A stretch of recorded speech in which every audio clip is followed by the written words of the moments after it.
Well, one of the unintended but I think happy consequences of the new atheism is a renewed interest in the classical arguments for God's existence.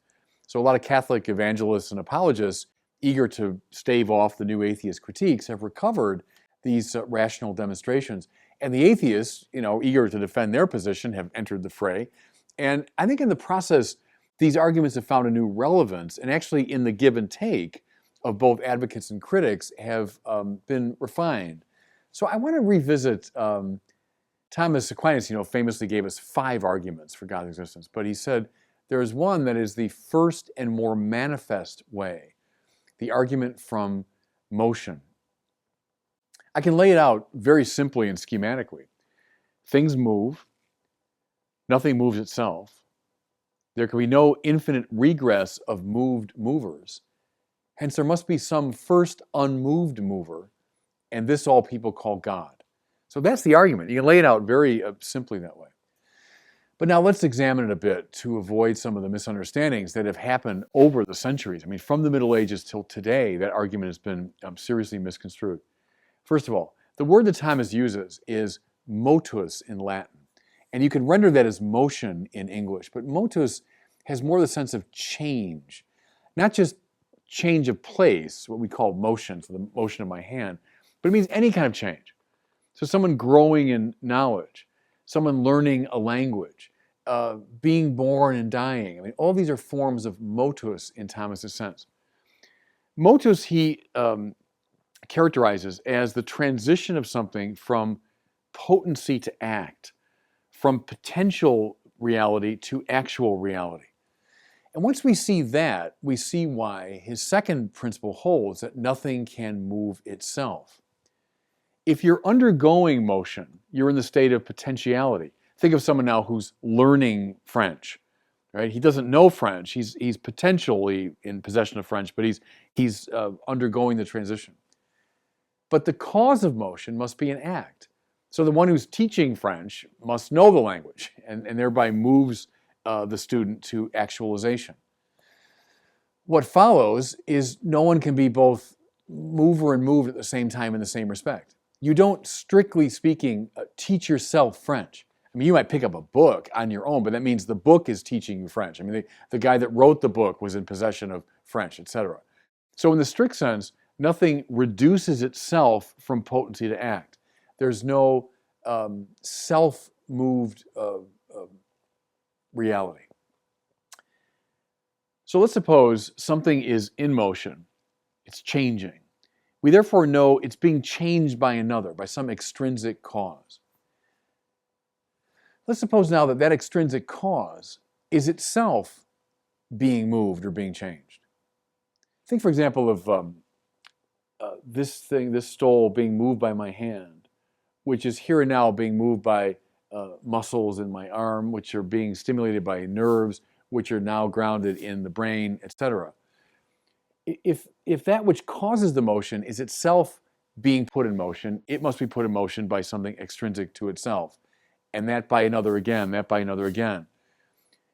That process cannot go on indefinitely. Why? Because if I suppress the first element in that chain, then there's no subsequent movers. If there are no subsequent movers, there's no motion. But the motion I can see right before me with my own eyes. Therefore, there has to be, Aquinas concludes, some first element, a first unmoved mover, a first unenergized energizer, a first unactualized actualizer to explain the actualizations taking place within the universe. There's a comment made by Bertrand Russell, the 20th century philosopher, that I always found remarkably unhelpful in this regard.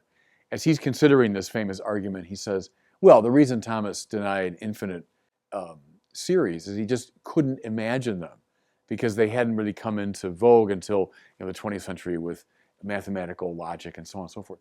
Well, nothing could be further from the truth. Thomas had no trouble whatsoever imagining infinite series. He speculated about them all the time. What he was denying was this particular type of infinite causal series, whereby each element in the chain is here and now dependent upon the one antecedent to it. In that kind of chain, the suppression of the first element would lead necessarily to the suppression of the subsequent elements, and therefore of that change which we can see here and now. So the conclusion is there must exist this first, call it unactualized actualizer. And then the little tagline at the end, this all people call God. Now, at this point, there are some agnostics and atheists who say, the argument's fine. I think the argument is logically airtight. They know that an infinite causal series violates the principle of sufficient explanation. I mean, if you say, oh, it just goes back indefinitely, well, you haven't explained anything. They understand that it's a violation of this most fundamental law of science, that you've got to find a sufficient explanation. But they will balk at that little tagline at the end, and this all people call God. What they'll say, especially today, look, there might be a first mover, okay, an unactualized actualizer, but it's just matter itself, or it's energy. Often they'll point to the law of the conservation of energy, that energy never really comes into being or passes away, it just assumes different forms forever and ever. So the fundamental stuff, if you want, the unmoved mover, is energy. Well, here's the problem. See, if you follow Thomas's argument, the conclusion you come to is this reality, which provides actualization, but is itself not actualized. It is therefore actus purus. That means pure act. Actus translates into Latin energeia in the Greek. I love that. It's a term that Aristotle used a lot. Energy.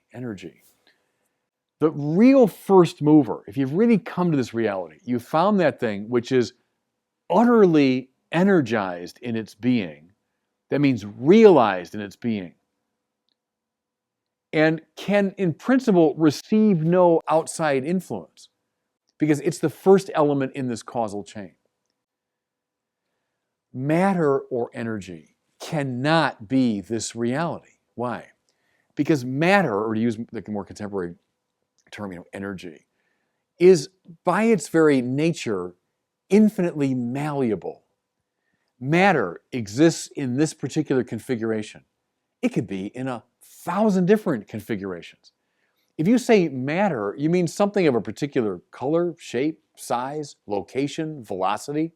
You say energy, you mean, well, energy in what form, what configuration, at what quantum level, right? Matter or energy are potential, to use the classical philosophical language. They have a certain actuality, but they're marked by an extraordinary potentiality. And now, do a little thought experiment. I've been hinting at it already. Imagine some existing thing. So this stole, or one of these books on the bookshelf. There is matter in a particular configuration, but it could be in a million other configurations. Therefore, we're compelled to ask, and see, it lies behind all of science. We're compelled to ask, well, what put it in that particular form? Now I begin looking for extrinsic causes. Well, I say, well, sure, the publisher put the matter in that particular form, colored it that particular way. Fine. It could be 1,000 other forms, but it's in that form because of an extrinsic cause. A mover, if you want. Now, is that cause itself potential? Was it put in that form by another cause? Well, yeah, you say, sure, it was. That process cannot go on infinitely. Otherwise, we've explained nothing. If we simply appeal indefinitely to material causes, we haven't solved our problem, because matter remains essentially potential. But the unmoved mover is actus purus.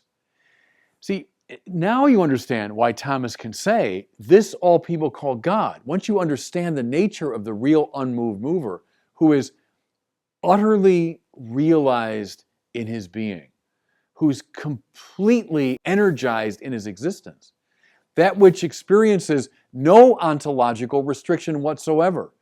Actus purus is that which exists through the power of its own essence. What's God's name in the book of Exodus? What's your name? I am who I am.